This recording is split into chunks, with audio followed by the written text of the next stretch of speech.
बिस्मिल्लाहिर्रहमानिर्रहीम। मैं हूं शेवरियान और आप देख रहे हैं रॉ सॉल्यूशन यूट्यूब चैनल। तो दोस्तों, हमने लास्ट लेक्चर में HTML टेबल के बारे में देखा था और आज के लेक्चर में हम देखेंगे HTML लिस्ट के बारे में डिटेल से। उसकी मैं कुछ आपको एग्जांपल्स भी दूंगा और उसमें हम कुछ CSS में भी उसके लिए काम करेंगे। लेकिन उससे पहले अगर आपने हमारे चैनल को सब्सक्राइब नहीं किया तो सब्सक्राइब कर लें और बेल आइकन पर क्लिक कर दें ताकि आपको नई आने वाली वीडियोस के नोटिफिकेशन भी मिल सकें। तो चलिए दोस्तों, हम देखते हैं अपना आज HTML लिस्ट को डिटेल में। पहले हम देखते हैं अपनी unordered list. As you know that you can define unorder list by using UL tag and list item by using li tag.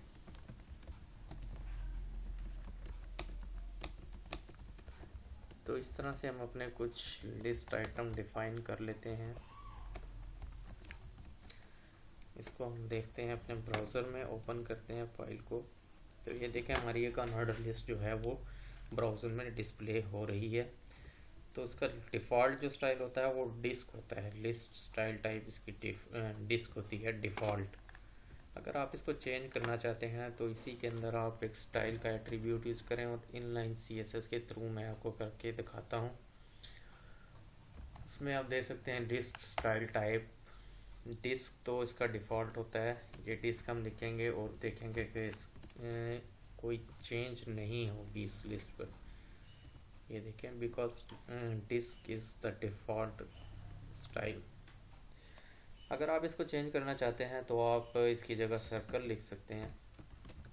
ये देखें, सर्कल करेंगे तो इसका लिस्ट स्टाइल जो है वो सर्कल हो गया। अगर आप इसकी जगह कुछ और लिखना चाहते हैं, फॉर एग्जांपल आप स्केयर लिख सकते हैं। ये देखें, स्केयर भी लिख सकते हैं इसकी जगह। अगर आप चाहते हैं कोई भी स्टाइल ना हो तो आप लिस्ट स्टाइल टाइप नन कर सकते हैं इसका।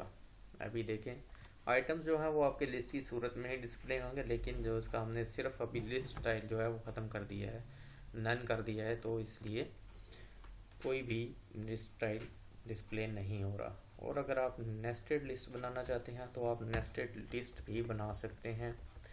उसके लिए आपको li के टैग के अंदर एक और अनऑर्डर लिस्ट का टैग लगाना पड़ेगा और ये आइटम आप उठा के यहाँ कॉपी पेस्ट कर देते हैं। फिलहाल खुद से आप लिखिएगा। तो ये देखिए जी, हमने अपने नेस्टेड बनाने हैं तो हम इसके साथ नेस्टेड लिख देते हैं। ये देखें, ये जो हमारा जो नेस्टेड लिस्ट होती है तो उसका लेफ़्ट से थोड़ा मार्जिन देकर उसे लिखा जाता है ताकि वो पता चले कि ये आइटम C के अंडर आ रही है और ये एक नेस्टेड लिस्ट है।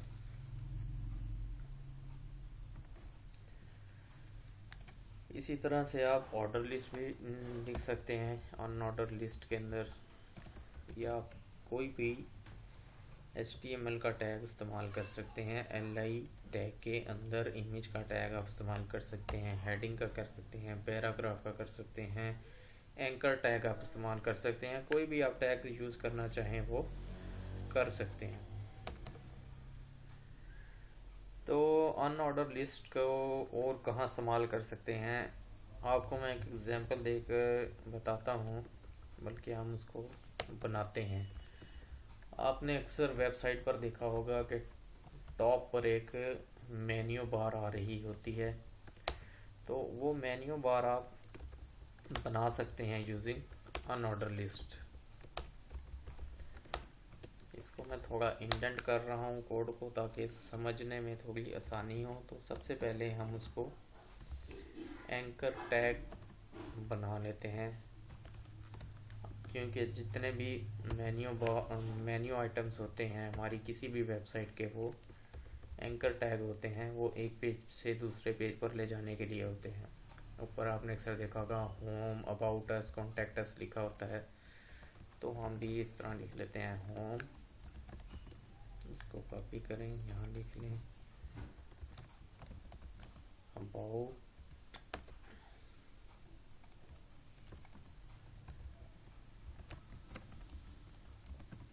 सर्विसेज और हम एक और लिख लेते हैं इसमें, कॉन्टैक्टर्स। तो ये देखेंगे हमारी अनऑर्डर लिस्ट है, और इसके अंदर हमने क्योंकि एंकर टैग लिख दिया तो ये एक लिंक की सूरत में हमें नज़र आ रहे हैं। तो अब हमने क्योंकि मेन्यू बार बनानी है हेडर में डेस्कटॉप कंप्यूटर के लिए, तो वो हॉरिजेंटली होती है सबसे पहले तो, और दूसरा उसके साथ कोई लिस्ट स्टाइल नहीं होता, ये डिस्क सर्कल ये कोई भी लिस्ट स्टाइल नहीं होता, तो इसलिए हम इसका लिस्ट स्टाइल टाइप जो है वो नन कर देंगे। तो इसके लिए हम कोडिंग करते हैं अपनी CSS की फाइल में। UL लिखें आप, UL एलिमेंट का आप कह दें लिस्ट स्टाइल टाइप नन कर दें। ये देखें लिस्ट स्टाइल टाइप हमने नन कर दिया। दूसरा हम कहते हैं कि वो जो ज़ाहिर आइटम हॉरिजेंटली होते हैं, वर्टिकली तो नहीं होते, तो उसको हॉरिजेंटल बनाने के लिए आप कहते हैं कि लिस्ट आइटम्स जो हैं LI आइटम्स जो हैं वो हॉरिजेंटली डिस्प्ले हों। उसके लिए आप करते हैं फ्लोट लेफ्ट। फ्लोट लेफ्ट की जो प्रॉपर्टी है वो आपकी लिस्ट आइटम्स को हॉरिजेंटली कर देती है, ठीक है। उसके बाद हम क्या करना चाहते हैं कि इसका मार्जिन और पैडिंग 0 कर देते हैं UL की, ताकि ये देखें अभी जो हमारा होम का टैग है वो लेफ़्ट से इसका काफ़ी मार्जिन है, तो उसके लिए हम मार्जिन और पैडिंग इसकी दोनों 0 कर देते हैं, ताकि ये हमारा कोई मार्जिन या पैडिंग ना ले टॉप से या लेफ़्ट से। इसके लिए हम कहते हैं जी मार्जिन 0 पैडिंग 0।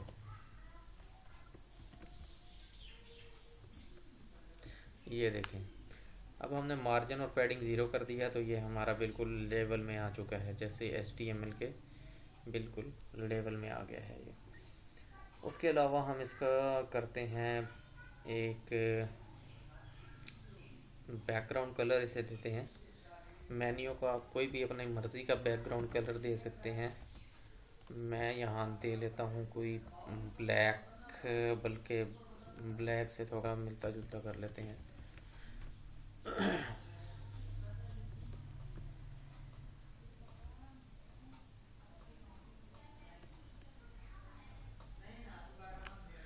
बैकग्राउंड कलर में इसको हमें उससे पहले करना पड़ेगा ओवरफ्लो इसका हिडन।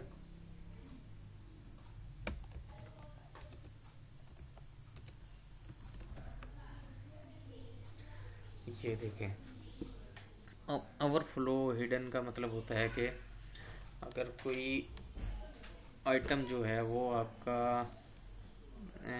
उसकी विड्थ से बाहर जाता है तो वो हिडन हो जाता है।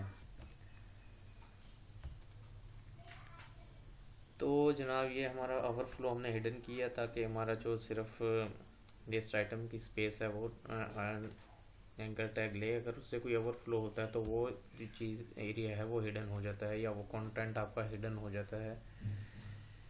अब जो हम चाहते हैं कि ये जो हमारे लिस्ट आइटम है वो बिल्कुल साथ जुड़े हुए हैं, इसको थोड़ा सा हम खूबसूरत लाने के लिए इसको थोड़ी सी पैडिंग देते हैं खूबसूरत बनाने के लिए इसको।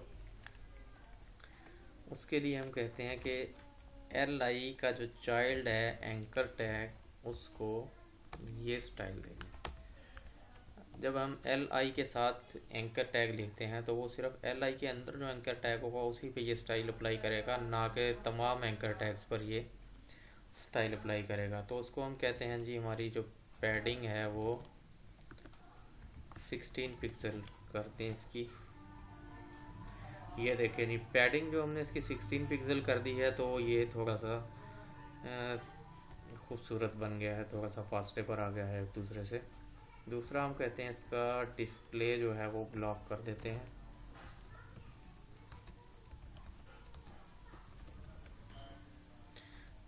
ये देखें डिस्प्ले ब्लॉक करने से वो खूबसूरत बन गया है। डिस्प्ले ब्लॉक का मतलब होता है कि ब्लॉक की सूरत में इस एलिमेंट को डिस्प्ले करें, जैसा कि आपका पैराग्राफ का एलिमेंट एक ब्लॉक एलिमेंट है, तो उसको जो विड्थ वगैरह या जितनी मुयसर होती है वो तमाम को कंज्यूम कर लेता है। और नेक्स्ट जो एलिमेंट होता है वो न्यू लाइन में डिस्प्ले होता है। ब्लॉक एलिमेंट जो है वो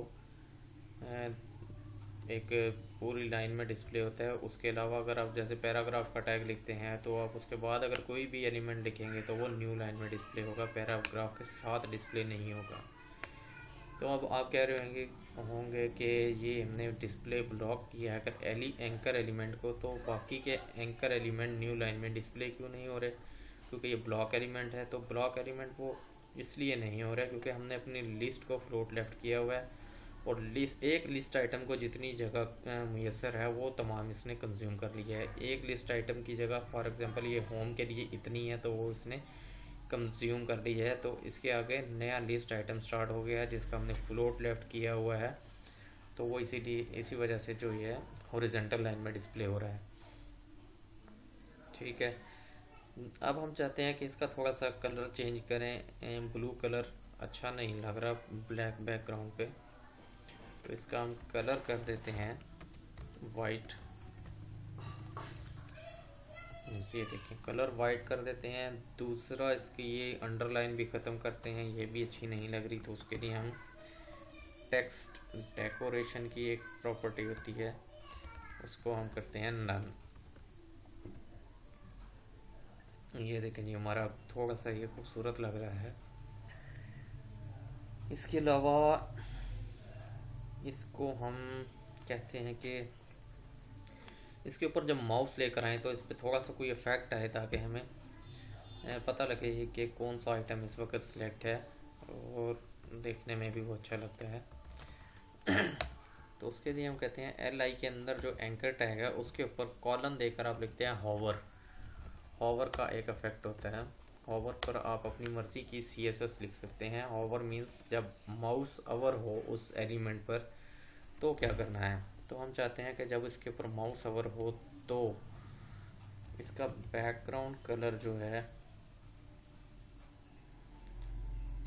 वो आप कर दें ब्लैक। तो ये देखें अभी हमने हॉवर किया है तो ये बैकग्राउंड कलर जो इसका वाइट हो चुका है। तो ये हमारा एक सिंपल सा मेन्यू हमने बना लिया है। तो इसको आप ट्राई कीजिएगा, अपनी मर्ज़ी का मेन्यू बनाएं, डिफरेंट कलर दें और अपनी मर्ज़ी की स्टाइलिंग करें। माउस ओवर पर आप डिफरेंट स्टाइल दे सकते हैं, बैकग्राउंड कलर चेंज कर सकते हैं, टेक्स्ट का कलर चेंज कर सकते हैं, टेक्स्ट को अंडरलाइन कर सकते हैं और डिफरेंट वेबसाइट्स पर आप जाकर देखें और उस तरह का बनाने की खुद से ट्राई करें। तो ये हमारी होगी अनऑर्डर लिस्ट। आप देखते हैं ऑर्डर लिस्ट। ऑर्डर लिस्ट के लिए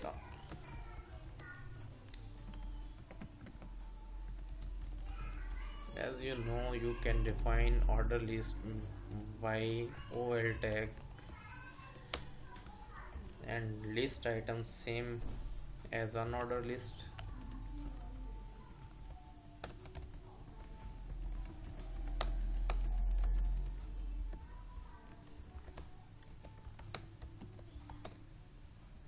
ये देखें जी एक हमारी ऑर्डर लिस्ट ये डिफाइन हमने कर ली है। तो डिफ़ॉल्ट इसका जो ऑर्डर लिस्ट का स्टाइल है वो होता है आपका 1 2 3 4। अभी ये देखें क्योंकि हमने LI को हमने किया हुआ है फ्लोट लेफ्ट, तो इसके भी जो लिस्ट आइटम्स हैं उसको भी उसने फ्लोट लेफ्ट कर दिया है। तो हम उसे बताते हैं कि सिर्फ UL का जो LI है उसको करना है, बाकी को नहीं करना। तो ये हमने यहाँ बता दिया इसे कि अनऑर्डर लिस्ट का जो चाइल्ड लिस्ट एलिमेंट है उसको फ्लोट लेफ्ट करो, बाकी को नहीं करो आप। तो ये देखें अब हमारा जो है ऑर्डर लिस्ट वो एक रेगुलर स्टाइल में डिस्प्ले हो रही है और उसका जो डिफ़ॉल्ट स्टाइल है 1 2 3 वो डिस्प्ले हो रहा है। इसको आप अगर अल्फ़ाबेटिकली भी डिस्प्ले करवा सकते हैं, न्यूमेरिकल तो हम ऑलरेडी करवा रहे हैं। अल्फ़ाबेट अगर करवाना है तो उसके लिए आप सिंपल है कि एक टाइप का एट्रीब्यूट यूज़ करते हैं, उसमें कैपिटल A लिख देते हैं तो ये अल्फ़ाबेटिकली डिस्प्ले हो रहा है, तो अगर आप स्मॉल स्मॉल ए लिखते हैं तो ये इस तरह से डिस्प्ले हो जाता है। अगर आप रोमन लिखना चाहते हैं तो आप कैपिटल आई लिखें, तो इस तरह से। अगर आप स्मॉल आई लिखें तो इस तरह से ये डिस्प्ले हो सकता है। तो ये इसके डिफरेंट स्टाइल हैं।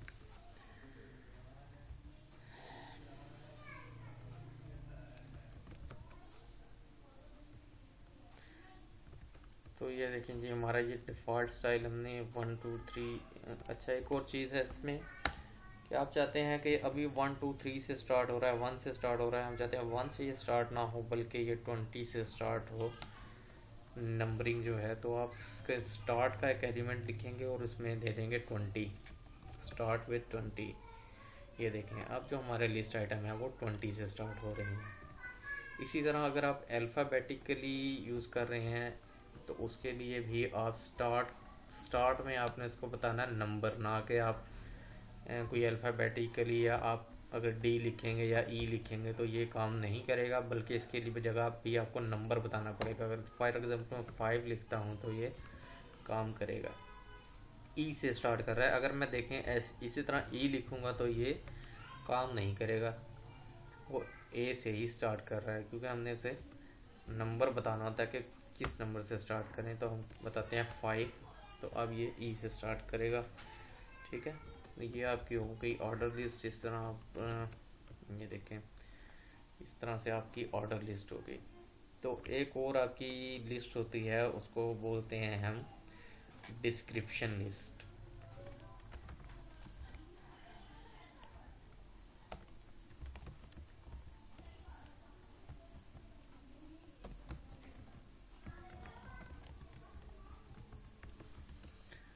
डिस्क्रिप्शन लिस्ट क्या होती है? Description list is a list of terms with description, यानी कि आपने टर्म लिखनी है और उसकी फिर आपने डिस्क्रिप्शन बतानी है। टर्म लिखनी है, उसकी डिस्क्रिप्शन बतानी है। तो डिस्क्रिप्शन लिस्ट को आप डीएल के टैग के साथ डिफाइन करते हैं। डिस्क्रिप्शन लिस्ट, उसमें आप लिखते हैं टर्म। टर्म लिखने के लिए आप यूज़ करते हैं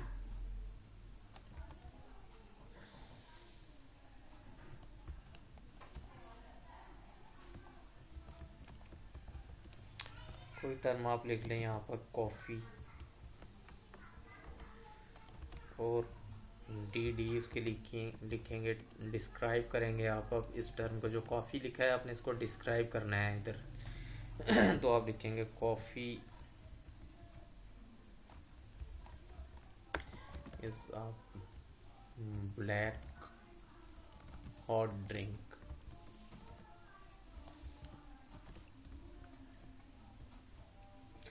ये देखें, इस तरह से ये लिखा जाता है कि ऊपर आपका वो आइटम आ गया और उसको आपने नीचे डिस्क्राइब कर दिया, ये टर्म, और ये इसकी डिस्क्रिप्शन। इसी तरह से आप लिख सकते हैं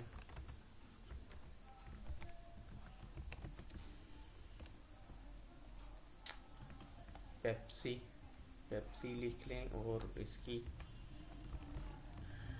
इसको आप यहाँ डिस्क्राइब कर सकते हैं black cold drink, black cold drink. ये देखें, इस तरह से आपकी ये टर्म को आपने डिफाइन कर दिया, ये टर्म को डिफाइन कर दिया। तो इस तरह से आप डिस्क्रिप्शन लिस्ट बना सकते हैं। तो ये हमने आज जितनी लिस्ट थी उसको डिटेल में देख लिया। इसकी आप प्रैक्टिस करें खुद से, और ख़ास तौर पर ऑन ऑर्डर लिस्ट को यूज़ करते हुए आप मेन्यू बनाने की कोशिश करें खुद से। डिफरेंट टाइप के बैकग्राउंड कलर डिफरेंट यूज़ करें, फ़ॉन्ट स्टाइल दें उसको, फ़ॉन्ट फैमिली दें, और जितनी आप उसमें CSS यूज़ कर सकते हैं वो करें खुद से। W3 स्कूल मैंने आपको वेबसाइट बनाई थी, आप W3 स्कूल से देख सकते हैं जाकर। अपने खुद से CSS को इस्तेमाल करने की कोशिश करें। और एक टेबल हमने जैसा लास्ट लेक्चर में पढ़ा था, टेबल के ज़रिए एक टेम्पलेट बनाने की कोशिश करें। तो नेक्स्ट लेक्चर में हम डिव को देखेंगे। डिव एक बहुत ही इम्पॉर्टेंट एलिमेंट है HTML का। जितना भी आजकल काम हो रहा है वो डिव में हो रहा है, तो हम कल देखेंगे इंशाल्लाह। नेक्स्ट लेक्चर में अपने डिव को डिटेल में देखेंगे कि हम डिव में कैसे काम कर सकते हैं। अपना बहुत ख्याल रखिएगा, अपने इस चैनल का भी। अल्लाह हाफिज़।